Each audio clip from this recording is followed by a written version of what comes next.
make a scene that she's in here, though. No. I will share this to Twitter and tweet it out.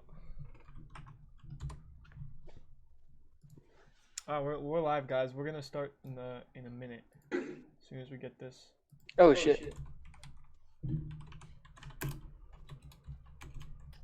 If Jess is in here, hello.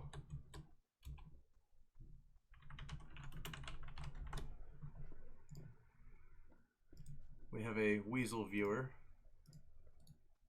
Love that.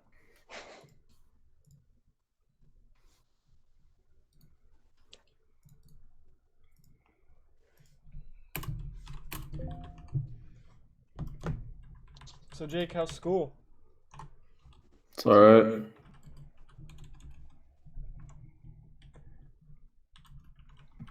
Alright.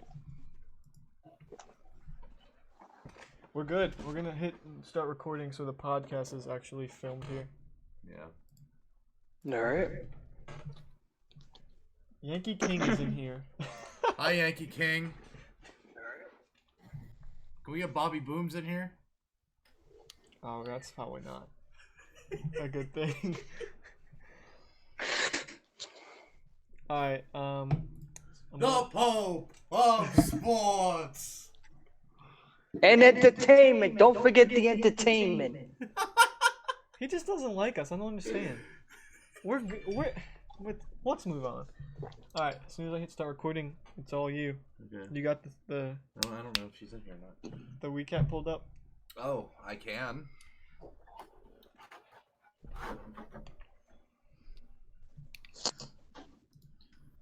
Alright, you ready? Mm-hmm. 3, 2. We're good? I'm hosting? Mhm. No, you are. Okay. Well, in that case, I'm hosting this episode. I don't know. Why are you looking at me? I don't know what episode this is. What you talk about? Off Willis? to a great start. Listen, Jake is sleeping. You're just here. Welcome to the shit show, everybody. I'll be your tour guide. Oh, for the record and for the viewers, this Yankee hat has nothing to do with me liking the Yankees because everybody knows that I hate them. However, my hair looks like an absolute mess and I need a haircut. Wait, hold on. Speaking of hats. You're wearing a fucking Yankee hat. They've Someone converted you. said Mike Ford is a beast. Only F. Cashman will have fun this offseason. Excuse me, why are we talking about the Yankees? Because his name is Yankee King. Did I invite him? Hey, Yankee King, get out of here. Nobody wants you here. That's not very nice. I don't care. What this is. Why aren't you, why can't we see it? Oh, I mean, I have it paused so it doesn't lag. You want to see it? Yeah. Okay. Alright, so anyways, welcome to MLB Marathon's podcast. Which episode is this? 28. 28 of season 2? Season 2, 28. Okay. So to kick this off, I just want to say something pretty cool here. The Phillies just walked it off in the 11th inning against the Pirates. And the two heroes for this game was ex-Pirate Corey Dickerson, who hit a 2-run home run to take the lead. Josh Bell later tied it up. And Sean Rodriguez just hit a walk-off in the 11th. So, beautiful. I hope you're crying, Jake. I could give less of a shit. I've been crying all season about the Pirates' record. They suck, so they deserve this loss. Okay, I would also like to introduce JT. Say hello, JT. Hey guys, what's up? JT is someone we met playing MLB The Show, and actually he was in a game between you and him, right? Garbage. Yeah. Yeah. Yep. I met him at an MLB The Show game. I trashed him, and the rest was history. So we're now having him on as a podcast guest. And for anybody who plays me in MLB The Show, if I beat you, then wait a second. Now I like Noah. He has a I don't give a F-U-C-K attitude. Thank you, pal. I hate the Yankees and I hate you. So let's move on here. So Jake, how are we doing tonight? I'm tired as hell, but I'm honestly alright. Okay. How about you guys? Well, that's We're good. We're good. So let me pull the recap up here for the week. Okay. Up there's Matt Fry, Yankees, Candy Cane Man.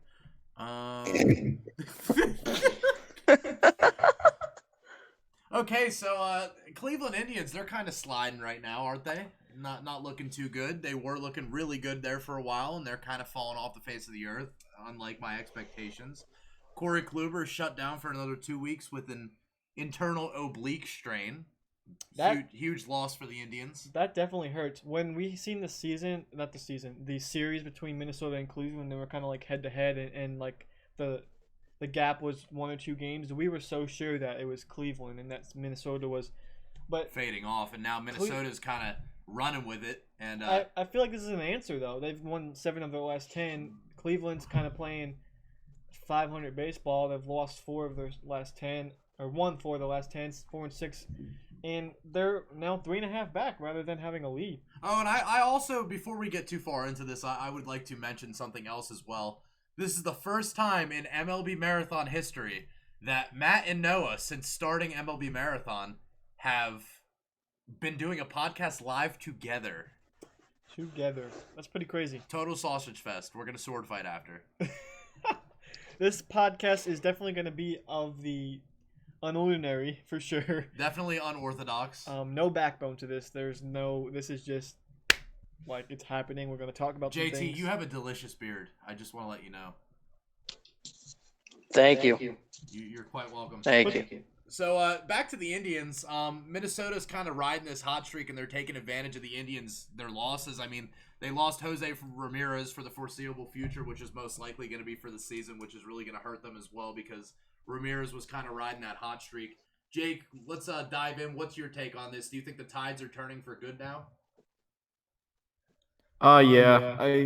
That loss really I guess hindered their comeback for a playoff push. Matt said they're playing 500 baseball, and the Twins have been running away with the division all season. So it's just another opportunity for the Twins to really take a big hold on the AL Central. And considering there's not much competition in that division other than Cleveland, it's going to look good for him now. Right, and really solidify that AL Central. JT, are you kind of in the same boat? Yeah, I mean, and it's scary to think. I mean, I think everybody can agree the signing of Nelson Cruz, him becoming the DH for Minnesota, really that was one thing that actually put them over the top. And a lot of people could have seen this coming. I think it was 2 years ago when they made it after being a 100-loss team, if I'm correct, turning around, making it to the playoffs to face the Yankees, put up a little bit of a fight as well. And now this year, just coming back and just taking the division by storm, and with Cleveland losing a ton of talent and a ton of and Jose Ramirez, along with trading away Trevor Bauer and everything, definitely losing a little bit in that rotation as well. Yeah, and I think we lose a lot of sight of that Nelson Cruz signing and how important it really was. I mean, not only the boomstick that he brings to the lineup, I mean, he hits absolute bombs. But that veteran presence in the clubhouse, I mean, he's been there. He was with Texas for a while. He's been to the World Series with them twice, 2 years in a row. Obviously, they didn't win it. But he's that veteran leader in that clubhouse that can really show these younger guys, what to be made of when it comes postseason time. And he's been very impressive. The man's almost 40, and he's playing like he's in his prime. So congratulations to him. One stat that pops out of me is Mike Trout. Mike Trout just hit his 42nd home run, and that's a career high. Based on this guy's career, we would have thought that 42 is like he does it in his sleep kind of thing. 42 is his career high, and he's right there with Bellinger. He's going to hit 50 or more, 55 home runs. Like, there's no doubt. I don't know about 55, but I'd say he's going to cap out around probably 50. I mean, he's only 8 away. What are they playing, about 30 more games in the season? I mean, it's doable. 55 is definitely doable, and that'll be the first time in a while somebody's actually cracked the 50 home run mark, so that's pretty awesome. That Mike Trout doesn't get enough credit for is his plate appearances. When you look at guys in his category with home runs, let's look at Bellinger. Bellinger's got 42 home runs, but he also has 91 strikeouts. He walks 75 times. Mike Trout is right there. Mike Trout walks just as much as he strikes out. And to say that about any player in this game right now is you don't. Right. Mike Trout has 101 walks to 112 strikeouts. That strikeout to walk ratio is almost 1. Like, that's ridiculous. For instance, Christian Yelich strikes out 106 times. He's only walked 68 times. You see the difference? Right. That's what Mike Trout puts on display that no one pays attention to. That's one thing that I've caught on to. Like, this guy, how many times is he going to do this for us to actually give him the credit he deserves? Right. And, Jake, how important has Mike Trout been? And do you think that if he was on a contender, he'd be even better than he is now? It's no, to me, it's no shock. You know, Mike Trout, he's proven so many times that he's pretty much the league's MVP and will continue to be for the next coming years. Do I think if he was on a contender, he'd be a lot better? Wait, that was your question, right? That if he was on a contender, he'd do a lot better off? I mean, that's a toss-up. You know, I don't really associate ability with a certain team because, you know, if that was the case, he'd be doing mediocre at best since he's on a mediocre team. But, right. I mean, it'd definitely help. It would. I think it'd be sort of like a confidence booster. You know, maybe that incentive to win a title. But, you know, Mike Trout goes in there day after day, puts in the work, and he progresses or produces on the field.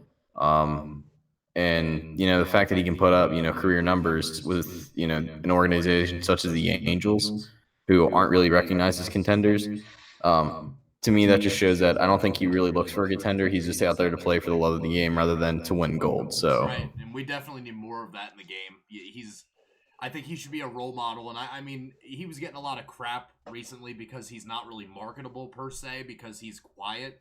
But don't you think that you would rather have that quiet guy who goes out there and puts on a show rather than that $300 million cocky guy who goes out and strikes out, goes 0 for 4? Absolutely, and the reason being is because, you know, that just shows who really loves the game versus who's only there to get a paycheck at the end of the day. And Mike Trout certainly loves the game, and I don't think he's ever gonna, you know, grow tired of it. If he was growing tired of it, I don't think he would have taken that massive extension at the beginning of the season. He would test the free agent waters this season, try to land with a contender. But no, he signed back with the Angels because he made a home there. He's doing well there. The fans love him and respect him. He's become a role model, like you said. So, you know. Yeah, I like the fact that he's like that. We can't really say he's in a small market. He's in LA. He's just being overshadowed by the Dodgers. You put him in you know, a New York, a Philly, a Boston, these kind of stats that we're mentioning, they're probably not going to be. We're not going to be as unaware of it as we are. Well, the Angels definitely are not a small market team for the reason being, you know, they have so much money tied up in these guys that they signed previously, like the Pujols contract, which was an absolute bust. Josh Hamilton, who was the worst contract in Major League history, in my opinion, and C.J. Wilson, who actually panned out pretty well for them, you know, down the stretch of his contract. But the Angels are definitely not afraid to spend money. But JT, what's your take on Mike Trout? Is he a Hall of Famer if he died right now? I mean, honestly, there's no doubt. And again, everybody kind of talked on it. I mean, a lot of people, you turn around, you get someone like Harper. He turns around. You know, he'll be that emotion in the clubhouse, and you'll know about it. Trout is that quiet calm that, again, we haven't really heard of in a long time. I mean, you know, hearing, you know, he's putting up 42 home runs, you know, just this season. And, I mean, here's a guy who's almost never hurt. I mean, you almost never hear him on the IL. No, I mean, he puts up, what, 30 seasons? Every year. And most of... Yeah, pretty much every year is constantly walked. I mean, and he's only been in the majors for 9 years. And again, you know, the one name that I can really think of, and to really compare this, you know, he's done this all with one team, the Angels. I mean, compared to basketball, it's like Michael Jordan. Jordan did everything with the Bulls and everything like that. At all of his career numbers with the Bulls. I know there was a 2-year stint with Washington, but at the same time, it's like, you know, and we seem to forget which ballpark he's at Anaheim Angels Park, or Angels Park, pretty much. It's a pitcher-friendly ballpark. Yet he's going ahead and he's hitting 42 home runs. He's going up against teams that have stellar pitching. I mean, the Astros constantly have a fantastic rotation. and that dominates the NL West. Yet he drops 30 home runs. And we talk about small value or small market with the Angels. One thing I Also. wanna really quickly say, and it's a comparison with Mike Trout, and this really opened my eyes. Like when you guys hear this, I want just a brief opinion. But this is a quote from Miguel Cabrera from the Tigers, obviously Triple Crown winner, future Hall of Famer in Washed my up. eyes. But this is what he said, and he said it about another player. He said, and this is in regards to Acuna Jr. over in Atlanta. He said, "I believe he is the best Venezuelan-born player for us. He will be the Venezuelan Mike Trout. He will be the Mike Trout of the National League." And let me explain. And that's Ronald Acuna Jr. Ronald Acuna Jr. Let me read you his stats though. This is going to be the statistics through their first 242 career games, side by side. So batting average, Acuna 293, Trout 306. OPS, Acuna 911, Trout 914. Home runs, Acuna 62, Trout 45. Stolen bases, Acuna 46, Trout 67. RBIs, Acuna 153, Trout 139. That's incredible. So pretty much by those stats in 242 games, Ronald Acuna Jr. is comparable to Mike Trout, if not better. That just blows my mind. I get it's a small sample size. It's a little more than a season. Mike Trout's done this consistently 7 years, so let's give him that credit he deserves. Right, right but now. Acuna has that potential to become that perennial all-star like Trout is. But that really just can't. Like I did not understand that fact that what Acuna is doing pretty much right now. Jake, did you know that Acuna was that good? Yeah, I think it went up. Yeah. JT? Honestly, I'd be lying if I said, and yes, honestly, nobody could have predicted this, and a lot of people seem to forget this is his sophomore season. Yeah, that And is if I'm very wrong. true. That is very true.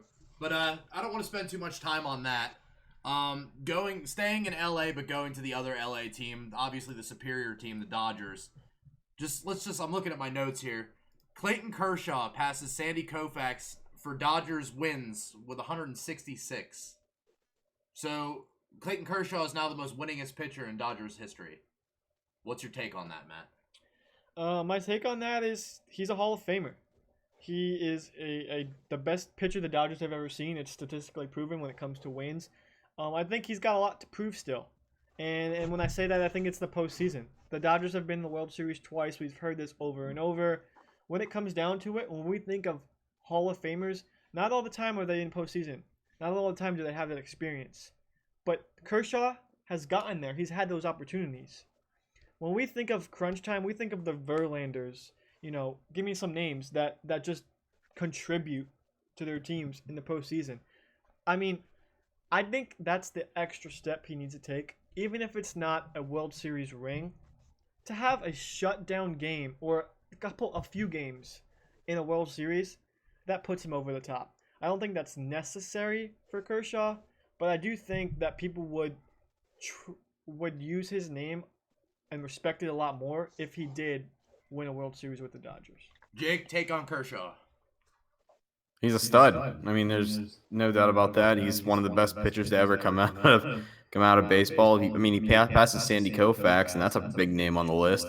I hate to say it, but I wasn't surprised. I'm not surprised. Like we all knew he was this good, but I think the fact that it happened this quick, and I think it spells a new life for the Dodgers. Maybe they see that Kershaw's starting to really find a bigger groove than normal, and he'll be that pitcher, that niche they've been looking for in the World Series. Yeah, hopefully he can definitely come over that hump and be that guy to push them over the top, because obviously they fell short the past couple times they've been in the World Series. So I think it's their time. I think they deserve to win the title, and they very well could. JT, what's your take on the Kershaw thing? Yeah, I mean, and Kershaw really, last year, perfect example. NLCS against, the Brewers and everything like that. Turn around, they had Buehler starting, and, eighth inning they went to Kenley, but they didn't go to Kenley in the ninth. They went to Kershaw, who obviously Kershaw has been an absolute stud in the playoffs. And if I'm right, I'm pretty sure he went off 3 days rest one time and pitched out of the bullpen and against the Nationals in the NLDS, if I'm right. And it's a case of Kershaw, we seem to forget, Kershaw was hurt this year, still made the All-Star team, still 10 games above 500 in his win-loss record, 13-3, and is pitching to a 2.76 ERA. And he's being considered the number 2 starter behind Hyun-Jin Ryu this year. But honestly, I think when it comes down to the nitty-gritty, if you need a Game 7 starter, I mean, honestly, I don't think you would want anybody less than Clayton Kershaw. I think you would want Kershaw to take that ball in Game 7 and know that you're going to be, moving on to the next round or potentially making it into the World, or potentially winning the World Series. And he'll at least give you a chance to win. Oh yeah, absolutely. The question is, and this has been the question for LA, can they hold it together? Because the bullpen has fallen apart multiple times throughout the season this year. However, they've also had it where they've kept it consistently. And we seem to forget as well, Kershaw's a very good hitter as well. Because, again, you got to look in National League as well. Well, where pitchers do hit, obviously. And, he's not bad as a hitter either. So One thing I think for Kershaw and for the Dodgers, period, is we got to look at window. Now, I don't like to be negative, Nancy, or talk about windows or when their time for winning is over and whatnot. But when we look at Kershaw's career, we've seen the consistent injury to that back, how injury prone he's become, the loss of velocity. He's performing well. He's pitching well. He's winning. He hasn't been hurt, knock on wood, this season. Now's his time. Because how long will that back hold up? How long? There's a lot of innings on that body. Right. How long will that velocity stay where it's at? We've seen Verlander revamp his career. And we're going to talk about him in a second. But that doesn't happen. That's like once in a lifetime kind of thing. We don't see that often. So for Kershaw, I mean, I'm pushing for him. I hope they win soon. But, it's got to be sooner rather than later. Staying on the category of aging pitchers, this is a pretty wild stat to throw out there about Justin Verlander of the Astros. Verlander is the 5th pitcher of all time to have 10 strikeouts in 7 straight starts, along with Chris Sale, Pedro Martinez, Randy Johnson, and Nolan Ryan. Wow. Just wow. He's getting up there in age. I mean, I'm at a loss for words. This guy keeps getting better and better as he gets older. He's like a fine wine. I don't think there could be a better contract. I mean, the contract Verlander had that was traded to Houston, cost to reward, this has worked out amazing for Houston. They could not ask for more. From what Verlander has done since being over there, obviously the World Series title, but just the consistency. This guy's like 37, 38 years old, and he's going out every start. And competing. Right. Jake, what's your take on how wonderful Verlander has been? Age is like a fine wine. He goes out there day in and day out, does his thing. Even though he's getting up there in age, he still looks like he did whenever he was 26. Like, he's overall stellar pitcher and just one of many good arms that the Astros have to make another World Series run. He's absolutely filthy. I mean, if you just watch video of his starts, start after start after start, he is disgusting. And one thing we take for granted is this guy's going out and giving that bullpen 7 or 8 innings every start. In our game today, that doesn't happen. We're seeing guys going 5 or 6, and that's the most we're getting out of them. And your bullpen arms are getting tired because the stamina is just not there. And the thing that's crazy about Verlander is he'll start the game throwing. Gary Sheffield Jr. and I were actually just talking about this the other day. Verlander will actually start the game at like 94, 95. And hit 99 by the 8th. By the 7th or 8th inning, he's throwing 101, 102 like nothing. Are there any other pitchers that do that? What? Where does that even come from?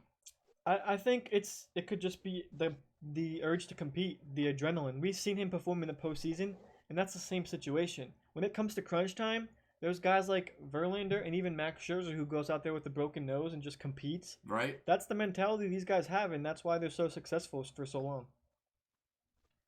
Now, JT, what do you think about Verlander? Are you a fan? Honestly, I mean, it's incredible how he performs. I mean, I'd be lying if I didn't say I wasn't. I mean, the guy is, again, like we said, in over 36 years old. I mean, 16th season, I should say, or 15th, 16th season with in the majors. But I mean, hasn't really had a losing record. And I mean, we talked about it. I mean, Verlander, he could say screw the pitch count and everything like that because he doesn't care. Or I mean, it's impossible for a manager to go out there and say, hey, I'm gonna take you out if you don't get out of this inning. Verlander literally will look at a pitcher and say, I'm gonna turn around, or look at a coach and say, I'm staying in for this inning just to finish it out. If he gets into trouble, and he's admitted that he'll, if he gets into trouble, gives up the runs that he should have, and then, he'll admit to giving up the ball. But I mean, he's not a pitcher that you want to take out right away. And I mean, you guys said it best. I mean, comes out of the gives you 7-8 innings. I mean, he goes 8 innings. I mean, that just sets up the Astros to turn around and just give the ball to Osuna, really. Who is a pretty lockdown closer. Yeah, for sure. I definitely agree with that. So moving on, obviously it was just Players Weekend, and there's been some controversial talk on the uniforms and how they were so, blah. Like, the last couple seasons for Players Weekend, I mean, at least there was color in the uniforms, which was good. But this year it was black and white. Like, what do we think the point of that was? I think it's kind of contradicting. I mean, Players Weekend is to express the personality of that particular player with the nickname and with players representing their countries.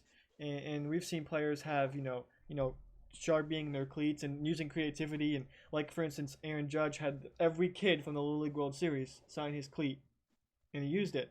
I mean, guys like Yelich and a few other guys that I've seen have custom designers put artwork on their cleat. Todd Frazier was another one. He had Todd on one side and Father on the other.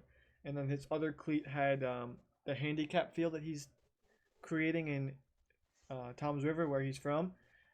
It shows their personality, their creativity. With the uniforms, it was kind of just like they had no creativity other than the nickname. It was black and white. That was it. The bats they could, mess with a little bit. The uniforms kind of just killed it, though. Like, it was just, I mean, overall, it's a marketing scheme. Not scheme, but it's a marketing way to market for MLB, for the players. And a lot of players were giving those uniforms away, and I mean, I'd probably enter that giveaway, but use those jerseys as toilet paper. I was not impressed. Do you remember the jerseys that the Pirates and the Cubs, was it the Pirates and the Cubs that played at the Classic? For the Little League Classic? Those jerseys were nice. They were cool. They were colorful. They stood out. That's something I feel like they should have done for Players Weekend. Well, apparently MLB's budgeting. Jake, Players Weekend, what's your take? I'm gonna flash back to the Little League Classic. I like those uniforms. I like the concept of it, but Players Weekend is just it's one of those forced trends that the MLB is trying to force upon the fan base in order to try and make more money. Just to purchase these uniforms, get them involved, blah blah blah. It's redundant to me. Like, it's like Matt said, they have very limited accessibility to customize themselves, and express themselves, which is the whole point of the weekend. But when you're given just a plain black or white jersey, and the most you can do is probably your cleats, and your nickname, then that's kind of pointless. I don't know. I think it's going to be a dying trend here in the future. I think they might just get rid of it because I think the reaction from the fan base is going to be so poor that they're going to want to get rid of it soon.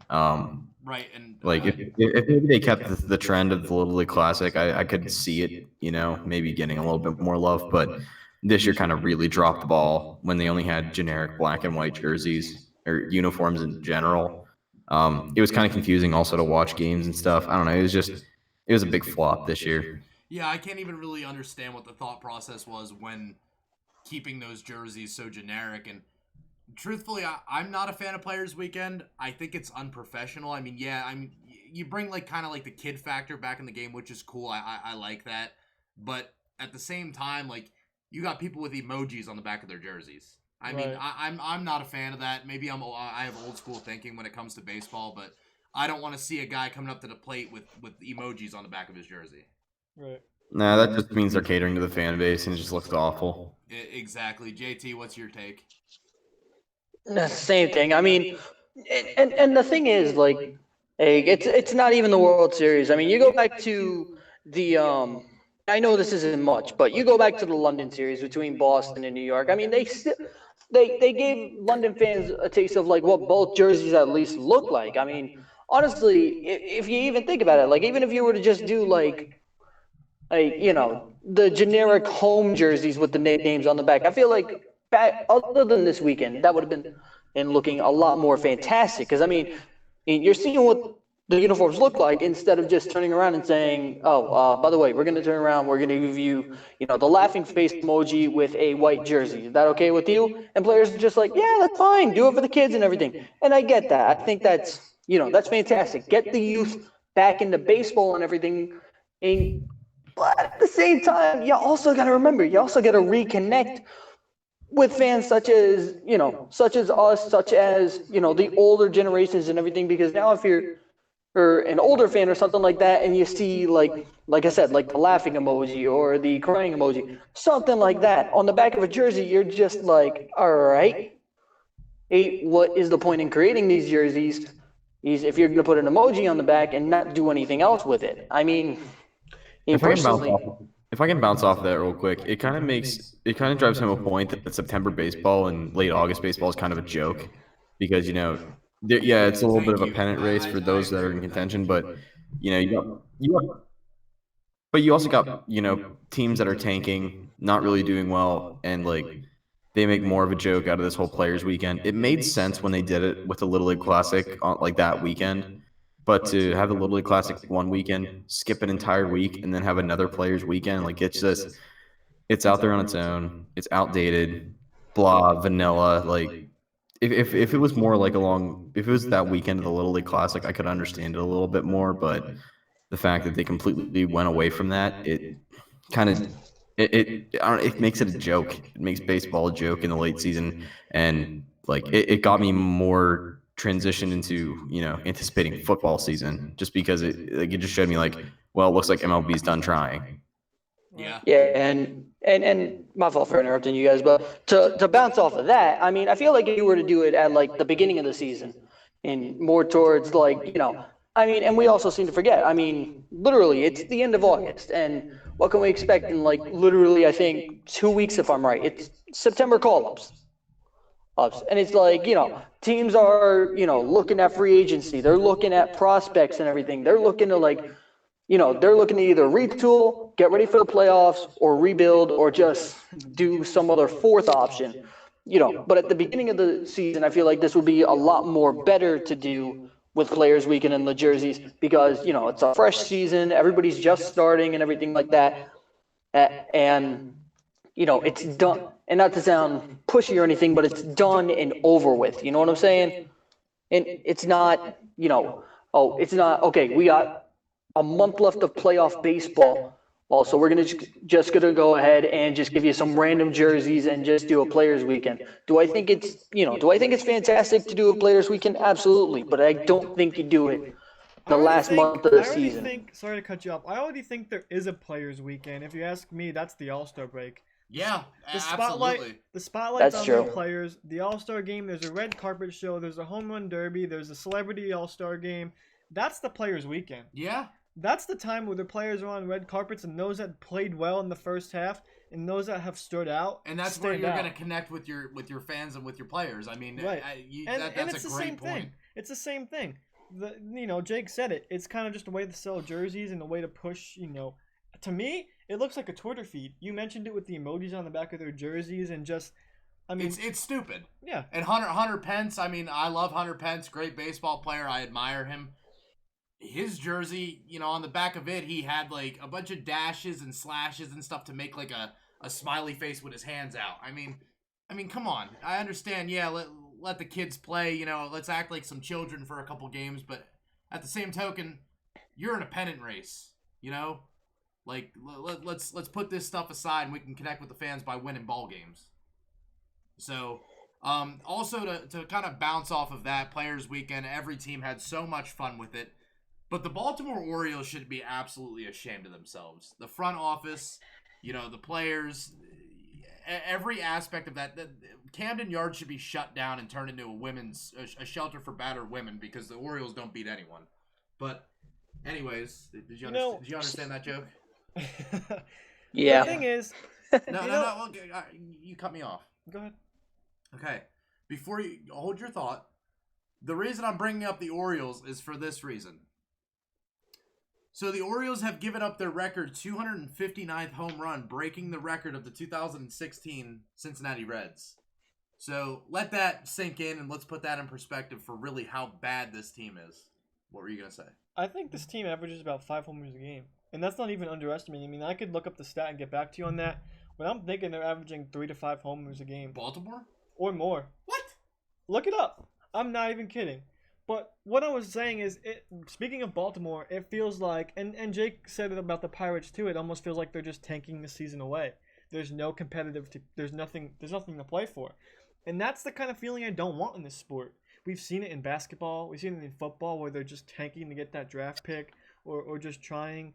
There's no urge to win. And that makes the game feel so stale. That makes the game feel like there's 8 to 10 teams that are playing in this league, and the rest of the 22 are gone. I don't like that feeling. No. I think it should be down to the wire. The wild card helps that. It definitely does. It gives more teams to put them in the picture. Gives them a reason to compete. Like the Mets, for instance, going out and getting Strasburg. They felt they could compete. Stroman, right. Not Strasburg. Stroman to, give them a chance. And they had that chance. But I mean, there's so 30 you teams. think the Orioles are just going out there and all their starters are just tossing meatballs into the strike zone? I don't necessarily think they're trying to do that. But I mean, but there's got to be a certain sense of accountability here. They have been horrible for years upon years upon years. When did they make the playoffs last? 2013? 2015, I believe. Okay, well, regardless of the God fact knows that when. a rebuild does not take this long, and the fact that they're not even progressing, it's almost like they take a step backward every year. Something's got to give here. Jake, your take. On the Baltimore Orioles? Yeah. Yikes. I can't even find the words to describe just how bad this organization's run, let alone operated by the front office clowns. They don't even tank for the right reasons, like Matt says. They just tank to tank for the lulls, to be recognized as baseball's worst team. Their pitching is god-awful. They piss away so much money on a fucking Chris Davis, of all people. And they obviously have no idea what they're doing. They don't know how to run a baseball organization, and it's showing. It's pretty sad. Camden Yards is one of the most beautiful ballparks in America, and it's in Baltimore to die because the Orioles suck so bad. I mean, Wow. I just can't fathom. That was harsh. That was heartfelt. That was I felt that. JT. Orioles. I mean, how do you follow that up if you're me? But I mean, just think of it like this, though. I mean, we turn around and we look at Baltimore. I mean, I was in Baltimore not too long ago. It was at Camden Yards. Absolute beautiful stadium, and it's a classical stadium as well. But unfortunately, it's being burnt to the ground by the city of Baltimore. I mean, unfortunately for Baltimore, like when the only two sports teams you really have to root for is, three technically. You got the University of Maryland. You got what's it called? You got the Baltimore Ravens. Yeah, you got the Ravens and you got the Orioles. And I mean, you can turn around and have a city turn around and say, man, when does football season when start? There was those riots in Baltimore back a couple years ago. They might as well have burnt Camden Yards down instead of the CVS pharmacy across the street, because that was probably more meaningful than that. Oh, yeah. And the thing is this, though. Oh, like we turn around and we talk about so many teams with so many prospects and so many giving prospects. I mean, you look at MLB's Prospect 100. Where's the nearest Oriole? That's the thing. Exactly. Their rebuild was a total bust. There's no path there. They're just sitting stale. Go ahead, man. And my bad for cutting you off there, Mike. My bad for cutting you off there, Matt. But Matt, my fault. I'm kind of losing right now. It's just, well, no, it's this is one team that actually does. Not a lot of teams piss me off, but this is one team that just pisses me off because I mean, look at Michael O'Givens, for example. I mean, potential all-star or supposedly supposed to be a very elite closer. I mean, look at what he's doing this season. He's got a 4.26 ERA, in 15 and 2/3 innings, 2-5 record, 20 walks, Only 68 Ks, 24 earned runs, 26 runs to his name. But it's like, this is the guy that's supposed to turn around, and if you have a 3-run lead in a safe situation, you're going to be 100% confident in it. Okay. I hear you, man. All right. I hear Well, you. let me bounce off that too. If you've noticed over the past couple years around the trade deadlines, the Orioles had so many opportunities to, deal off assets to bring in some prospects. They didn't do it with Adam Jones last year, and Adam Jones walked in free agency. They could have gotten some kind of prospect for him. Granted, they did have a trade in place, and he declined it because of his 10-5 rates. But this year they had Joey Rickard. Is that who it was? Right. Who was a pretty decent piece to get dealt. Didn't deal him. Didn't deal Givens. They're not dealing these guys that they can get prospects back for. So clearly they're at like a standstill in their front office, and they're like, "Oh, I'm happy with this team. Let's watch them go out there and play like a little league team." There's some organizations, like for instance Tampa, that no matter how good they are, they just don't get the fan base. They just don't get the seats sold out. Baltimore's not that city. If Baltimore's a winning club, and we've seen it in previous years, they have a fan base behind them that wants to support them. Maybe not anymore. You're right. Go across the bridge and be a Nationals fan. It ain't that hard. Right. About 45-minute drive. Yeah. So, I have I think I have a brain tumor after talking about them. So, we'll move on to our next topic. Let me just go through my notes here, see who we can get ahead and tackle. Oh, okay. Well, here's one. The Braves made a move and they signed Francisco Cervelli, and they picked up Billy Hamilton off waivers. Two very good additions, phenomenal additions. Underrated moves. And the Braves have been doing this all season, making these additions and pretty much putting everybody behind them in the dust. My beloved Phillies, who are probably not even going to make playoffs, but Hamilton's got that speed. Cervelli is one of the best guys to have in your clubhouse. They got him. Jake, I'm sure you have a lot to say about Cervelli.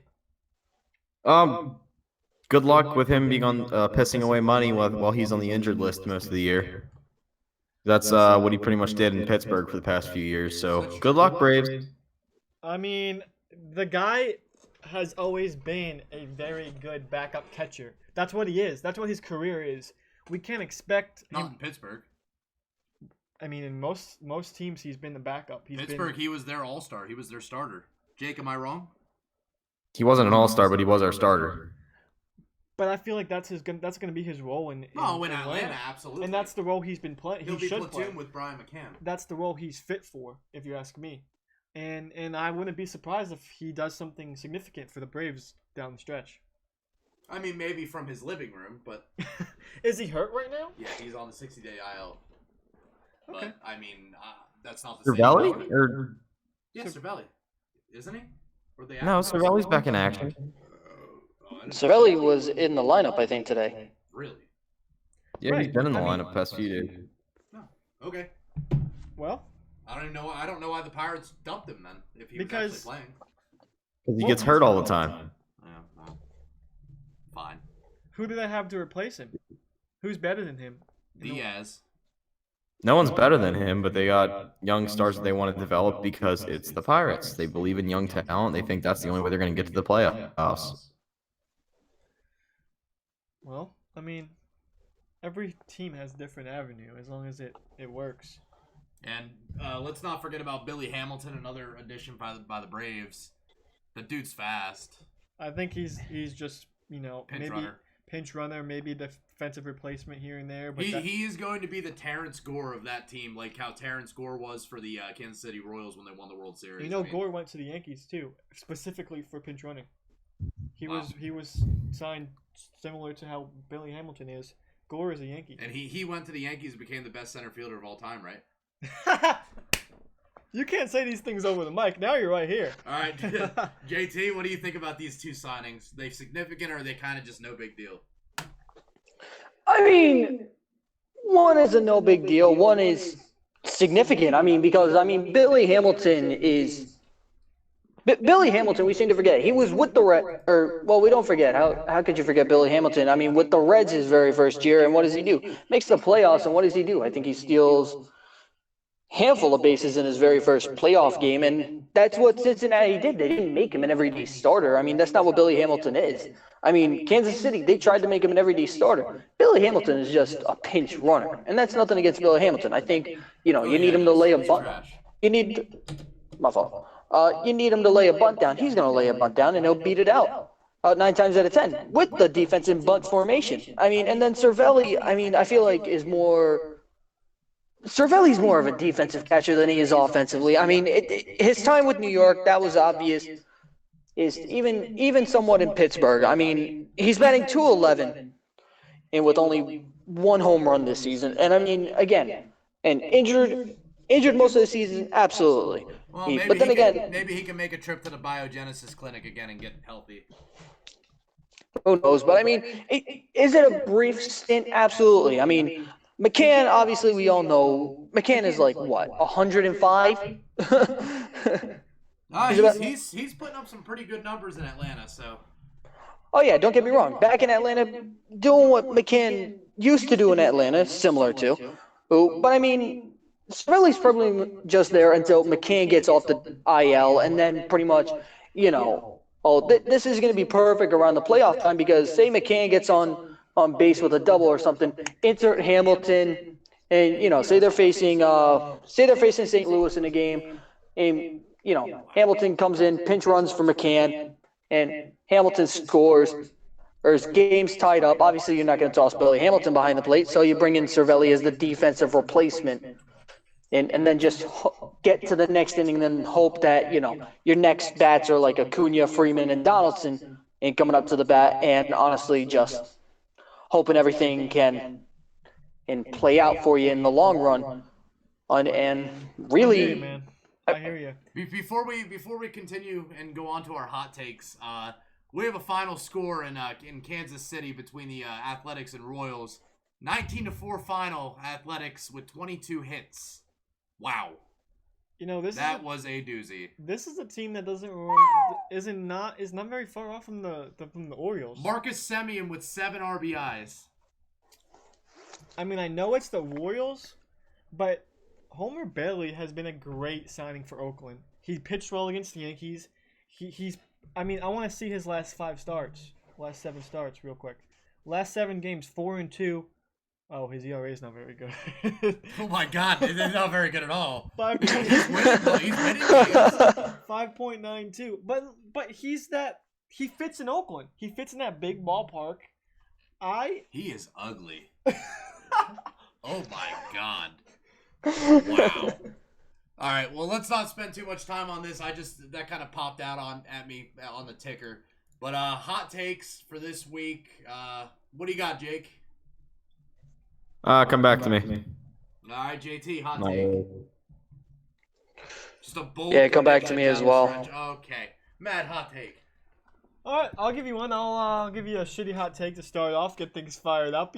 My hot takes are always interesting, and I always make it interesting. There's always conversation afterwards. You have never made a valid hot take. Let's just let the record show. Gary Sanchez hits 40 home runs. No, he said 50. Jake has nothing else to say but throw 50. shots. Anyway, let's continue. I kind of feel like Brian had a point with Acuna winning MVP. Yeah. And after hearing those stats from the Mike Trout comparison, I don't disagree. I'm on board. I won't necessarily if you consider that my hot take, but that's a point I'm all for right now. And that's something I want to emphasize this episode, so I'm going to make it my hot take and steal it from Brian. But that is significant. And obviously the talk of the world has been Yelich and Bellinger, and Acuna's just sitting in the weeds, and he shouldn't be. I mean, we read those numbers, we've seen those comparisons. This is a guy that's, 22? And going to be the future of our game. I would love to see him win the NL MVP. Okay, that's a good hot take. My hot take, next week's podcast guest will be Bobby Booms. I'm talking to you, Bobby. If you hear me, I'm right here. Get on MLB Marathon's podcast next week, and let's debate this like men.